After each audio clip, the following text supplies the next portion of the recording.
আজকে হঠাৎ ছাদে এসে দেখি যে পিসি গাছে জল দিচ্ছে।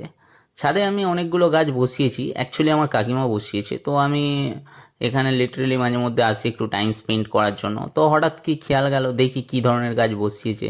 তাই আমি গাছের একটা ছোট্ট ভিডিও বানাচ্ছিলাম, তো আমারও হঠাৎ মনে হলো যে একটা প্রকৃতির ভিডিও বানানো যাক। অ্যাকচুয়ালি প্রকৃতি মিন্স মানে আমার কাছে তো প্রকৃতি মানে একটা বিশাল জিনিস।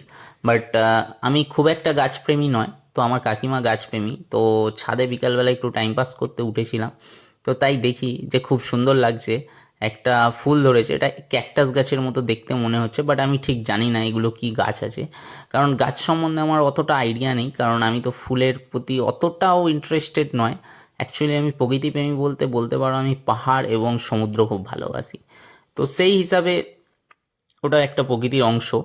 তো এখানে কাকিমা গাছে মানে ছাদে কিছু গাছ বসিয়েছিল, তো কী ধরনের গাছ সেটা জানি না, হঠাৎ মনে হলো একটু ভিডিও বানানোর। তো আপনাদের দিদিভাইও ছিল, তো দিদিভাইয়ের উদ্দেশ্যেই এই ভিডিওটা বানাচ্ছি। এবং বানাতে বানাতে হঠাৎ আকাশের দিকে দেখি যে একটা মেঘাচ্ছন্ন আকাশ উপরের দিকে, কিন্তু ওটা মেঘ বলা ভুল হবে, মেঘের স্তর জমেছে ছাদের মানে আকাশের ছাদে, এটাই বলতে পারো, আকাশের ছাদ। কেমন একটা কমেডি টাইপের হয়ে গেল না? পিসি এখনও কিন্তু অনবরত জল দিয়ে যাচ্ছে গাছকে, পুরোপুরি জল খাওয়ানো পর্যন্ত পিসি জল দেবে বলেছে, যতটা জল খেতে পারে। তবে আমি পিসিকে বলছিলাম যে খুব একটা বেশি জল দিও না বিকালের দিকে। তো যাই হোক, দেখুন পরিবেশটা কত সুন্দর লাগছে বলুন তো, ছাদের ওপর থেকে একটা দিগন্ত আকাশের দিকে তাকিয়ে থাকলে কতই না অদ্ভুত লাগে।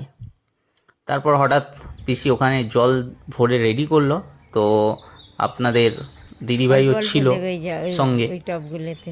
তো সেই জন্যই আর কি ভিডিওটা বানানো, আসল উদ্দেশ্য এটাই ছিল। তো মানে এইটাই হচ্ছে উদ্দেশ্য, তোমরা দেখতেই পাচ্ছ দিদিভাই গাছে জল দিচ্ছে, কারণ দিদিভাইয়েরও ইচ্ছা হচ্ছিল যে একটা ছোট্ট ভিডিও বানাই। কারণ আপনাদের দিদিভাইও খুব গাছ ভালোবাসে।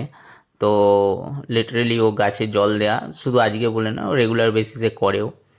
তো দেখতেই পাচ্ছ, একটু ভিডিওটা ফাস্ট ফরওয়ার্ড করেছি, ফাস্ট ফরওয়ার্ড না করলে ভিডিওটা অনেক বড় হয়ে যেত, আপনাদেরও বোরিং লাগছে হয়তো আমার এই বোরিং কথাগুলো শুনতে। বাট চলো, তাও একটা ছোট্ট প্রচেষ্টা নিয়ে দিদিভাই বললো একটা ছোট্ট ব্লগ টাইপের, মিনি ব্লগ টাইপের একটা ছোট্ট ভিডিও করি না, টাইম পাস হচ্ছে না, তাই টাইম পাস করার জন্য একটা ছোট্ট ভিডিও বানিয়ে দিলাম, এই আর কি। তো দিদিভাইয়ের জল একদম মানে গাছে জল দেওয়ার শেষের দিকে। তো এরপরে দিদিভাই আস্তে আস্তে চলে যাবে নিচের দিকে, দেখতেই পাচ্ছ চলে এসেছে কাকিমার ঘরে, ঘরের ভেতরে ওখানে কিছু গাছ বসানো ছিল। এটা মনে হয় মানি প্ল্যান্ট গাছ আছে, ওটা কি আছে জানি না, ওটা মানি প্ল্যান্ট ছিল বলে বুঝতে পেরেছি। আর বাকি বাকি গাছের একটাও নাম জানি না। তোমরা যদি কেউ জেনে থাকো অবশ্যই কমেন্ট করে জানাবে কোনটা কী গাছ আছে। আমি তো পুরোপুরি গাছ সম্বন্ধে অত মাথা ঘামাই না, তো ওই হিসাবে বলতে পারবো না। তো ভিডিওটা ছোট্ট ভিডিওটা কেমন লাগলো অবশ্যই কমেন্ট